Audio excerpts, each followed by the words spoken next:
White-billed blackberries there. You like blackberries? So we've been eating blackberries. I haven't. The dogs have. So they pick them off the bush themselves. And they learn that from each other. They watch, they copy. So he's eating blackberries. It's really cool. There's a guy who was sat with his little dog. He'd been sat on the hill station for quite a while because we'd walked all the way around the edge. I could see him. So what's with this, right? We're just eating blackberries. We're quite a way away from him. He's been sat there ages. And he gets up with his dog. He starts walking over. So I've got one dog who's like, hang on a minute, there's incoming here. She shoots off, at which point, while I'm actually filming slow-mo, my dog's eating blackberries, because it looks really good. Yeah, one girl charges over, so all of them are like, oh, what's over there then? So, end of film. What is it with the intensity, desire, and what's the point? What's the purpose? People gravitate towards you. You know, I've had several things. So we've had people leading the dogs over going, come and say hello, come and say hello. And I'm thinking they can say hello from a distance, they can smell each other. What you're doing is putting a lot of energy into some dogs because you want them to say hello. They meet in a different way, yeah? Humans go, oh, hello. And they look at each other, oh, hi, oh. Dogs don't.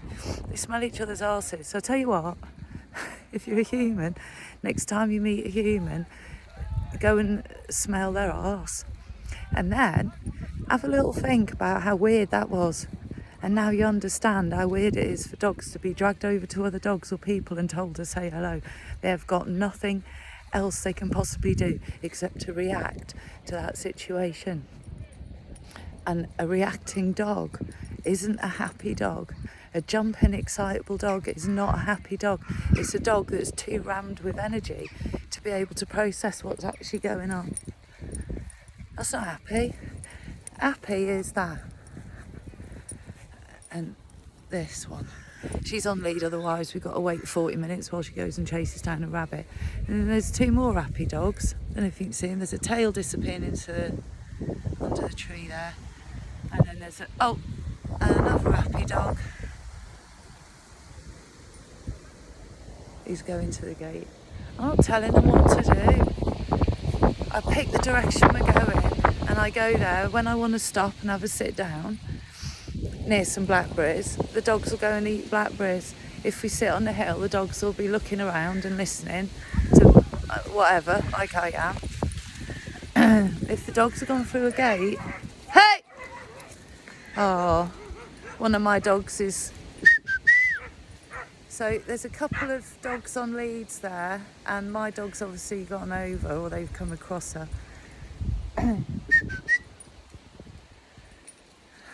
It's all mayhem. I've got a dog on lead because she'll go after rabbits, so I ain't got time to hang about. They've got dogs on leads because they don't trust the dog to stay with them.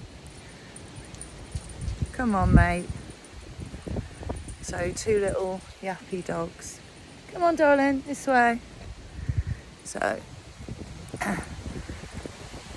there we go. Anyway, we're not going through the gate. The dogs went through the gate. They didn't go far. They couldn't get far because two dogs on leads had to go at them. So you see, when people encourage their dogs to go and say hello in a very excited way, which is really not helpful for the dog at all. Excitement's not happy, excitement is reactive. So you teach your dog that, and then when a dog comes out through a gate for a trot around, these dogs aren't doing anything, they're trotting around. When a dog comes out and trots around, and then your two dogs on leads go, "Rah!" Reaction. Not only that, but because the owners didn't go and say hello, they haven't got control, so they freak out, and then the dogs are thinking that they've got to defend the owners, and they haven't. You weren't doing anything. So honestly, if our dog wanted to do something, I think we'd have screaming, shouting people and ambulances. He was just running because he's got long legs and he's strong and he likes to move and feel the air, and his nose is amazing. He's a pointer, he's following his nose. It's so easy to be happy with a dog. You got to trust them and you got to respect them. They're dogs. So I guess I started with a question: what are humans? What are their intentions when they do that? It's from a human perspective, clearly, and we're only going to achieve harmony if we understand life from the perspective of the dog and respect it. Oh, excuse me. Respect it as the being it is. It's not a semi-human. As much as you might need them to be that, they're not. You need to be human yourself. You are the leader. You've got to be your own leader so the dogs can follow you. And if you're going to be a leader, you'll know how to lead.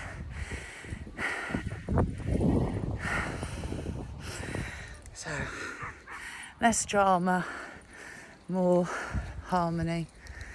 I'll tell you what, this wind's really nice. I'm going to garden when I get home, so it's been too hot.